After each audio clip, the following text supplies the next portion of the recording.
Just the way that you approach playing the character in the movie, because the advantage that you have going into Fire Walk with Me is that you do know that you're the killer. Oh, by then I knew Leland completely. Yeah, by then I knew, and I was already dead, So playing him alive and being the prequel to what went on before my daughter's death was revelatory to me. I was head on, committed every single moment of this film that you just saw. We had a wonderful time making that movie. You wouldn't think so. You wouldn't, and poor Cheryl, Cheryl Lee, she went through hell, through the gamut of emotion, and came out on top of it. For my money, it was a great performance. And yeah, I think she should have been nominated, but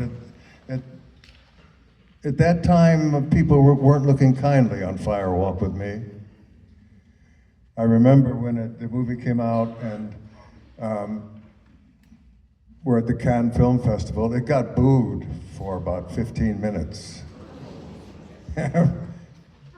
That's a long time to get booed. I thought they saved the long ones for just the standing ovations. Yeah, I know.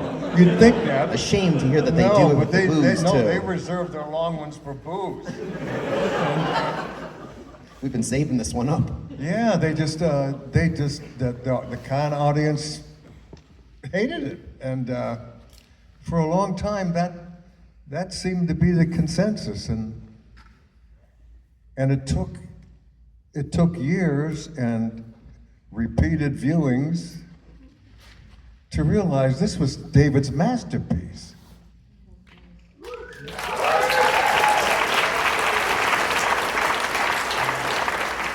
That everything you would ever want to know about a David Lynch film was right in there in Fire Walk with Me. Everything that went on in his mind, everything that he felt, and everything that he felt the need to express was right in that movie. And the last 10, 15 minutes of that film that you just saw was like a religious experience for me when I saw it. Because I was in that boxcar. And I killed her in that boxcar. And I threw a plastic sheet over her and wrapped her into it. And I carried her out of that boxcar and floated her away in the water. And she was heavy too. It wasn't Cheryl in wrapped up. But there was a body. It was a stunt girl. Yeah, and I think they tried to pick a light one, from me. She was probably a 95 or 100 pounder. But even so, that's a lot to throw over your shoulder and walk away with, for any distance. But I did. That was a night in the woods up there in the Northwest. And I think when I floated her body in the water, it was about 2:30 in the morning. And it was a full day, and I slept well that night. Okay. All in a day's work. All in a day's work. Yeah.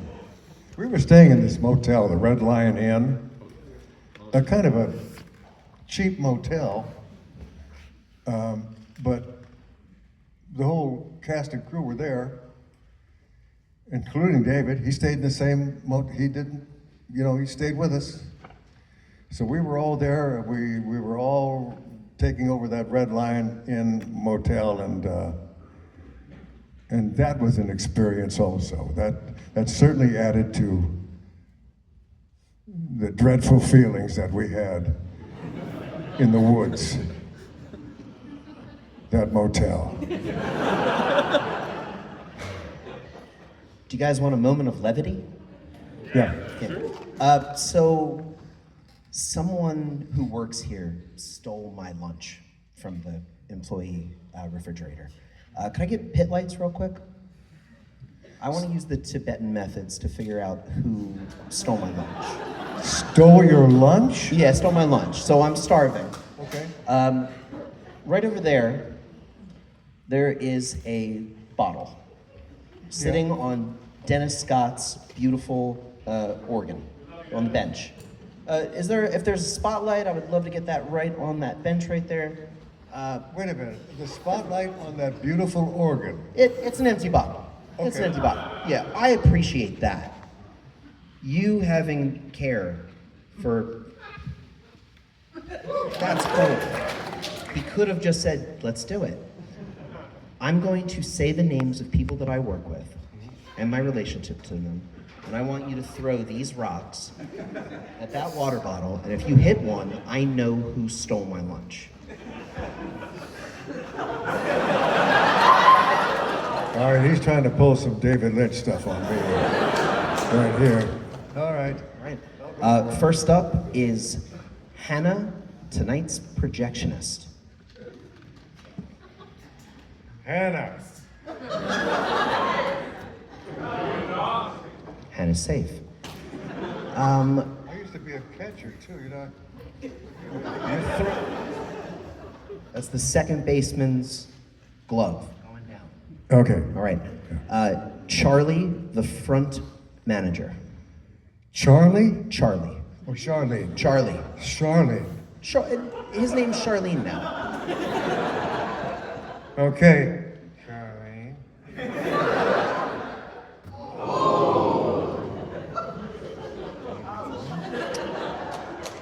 Obviously not her. Georgia, the bartender. Oh. Georgia the bartender. I met her earlier in the evening.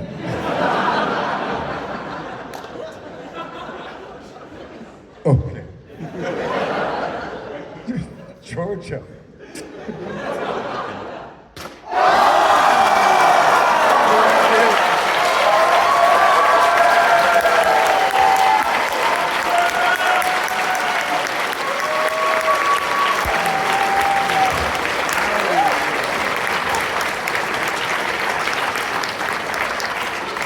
See, I could have done that on the first two, but I didn't. I wanted to save it for Georgia. How about that, huh? How about you knew it? Huh? Yep. All right, that's the only moment of levity that you're gonna get. Oh, no, no.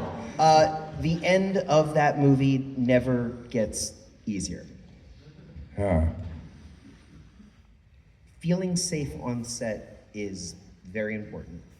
Yep. How, you know, 'cause like the brain, it doesn't know the difference between real fear and make-believe fear. What was the atmosphere like on set when it came to ensuring that everybody felt safe? That's a really good question. Well, we felt safe within each other in our relationships that we established with the other actors. That we could, you know, in between takes and after certain scenes, we could sit down and talk with each other and discuss it and try to keep it light. You know, and David always sort of tried to keep everything light. Not too extreme, you know, not too serious. He always wanted us to have fun. I know that sounds crazy, seeing some of the stuff that we did in this film, but we were having fun at the time, even when you know,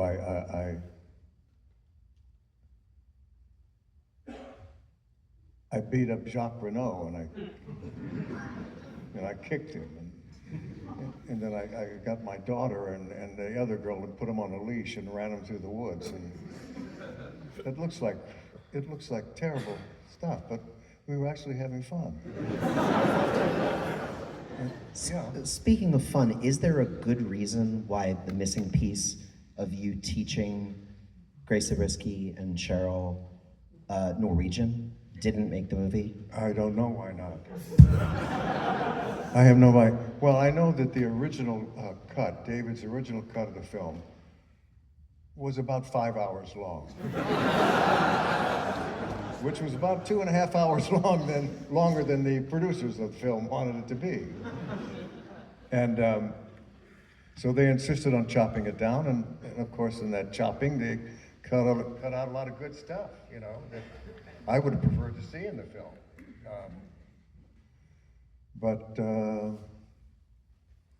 So that's why they put out the missing pieces, because they wanted everyone to see that, you know, some of the stuff that was worth seeing that wasn't in the original version of it, you know? If you could put on your editor hat and edit in some scene, some moment, even if it wasn't previously written, Right. that would explore Leland's psyche in a way that you would like it to be represented, what would you put into the movie? Oh, God. It could even just be like a subtle, no dialogue. Just something that further conveys to the audience who this man is, what he's dealing with, that you would find satisfying. Oh, man. You're giving me chills here when I think about it. I'm just reading off the cue card.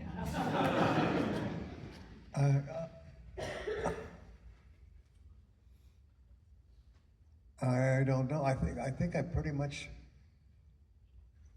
I think in my death scene in the series, which was what, the 15th or 16th episode? I forget which now, but 16. so yeah. Yeah, he knows more about this. I think in that scene, I got mostly everything out that I wanted to get out. As Leland, and that's a funny, this is kind of a funny story. Can I tell this story? I love stories. Okay. So, you know, I didn't want me to be the killer, okay? And, well, the day came when they called me up to a room at the studio up on the second floor, and I went up to the room, and I walked inside, and it was dark, and it was devoid of furniture. There was a lava lamp in the corner. That was it. Over in the other corner was David Lynch sitting cross-legged on the floor, Native American style. Cheryl Lee sitting cross-legged on the floor. Mark Frost sitting cross-legged on the floor. Richard Beamer, Ben Horn, sitting cross-legged on the floor. So I walked over and I sat cross-legged on the floor.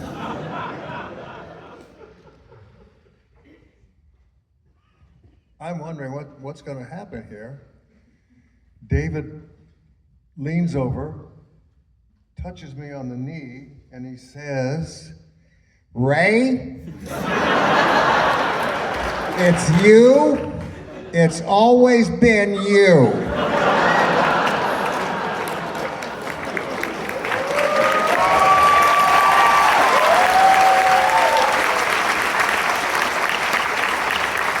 I said, "Oh shit! I don't want it to be me.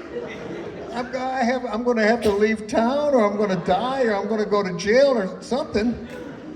And What if you were just the one who walked in the room? Like Michael Onkeen walks in and like, it was always you. Oh, God. No. I thought he would have been a great choice. Cooper would have been a great choice as far as I was concerned.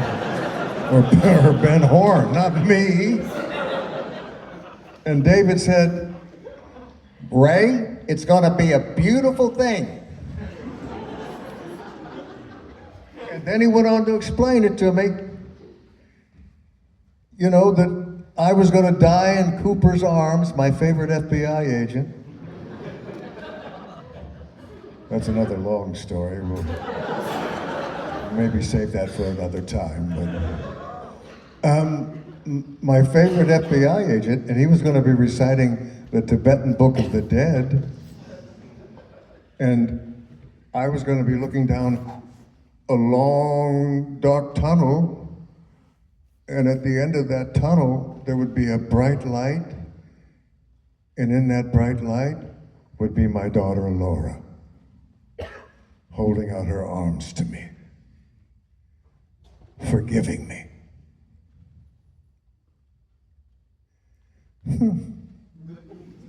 He made it sound so beautiful. Okay, David, yeah. Yeah, man. I get it. And I'll do it, and I get it. And came the day when I had to do that scene. He was right, it was a beautiful thing. I felt somehow redeemed at the end of it, and I was a dead man.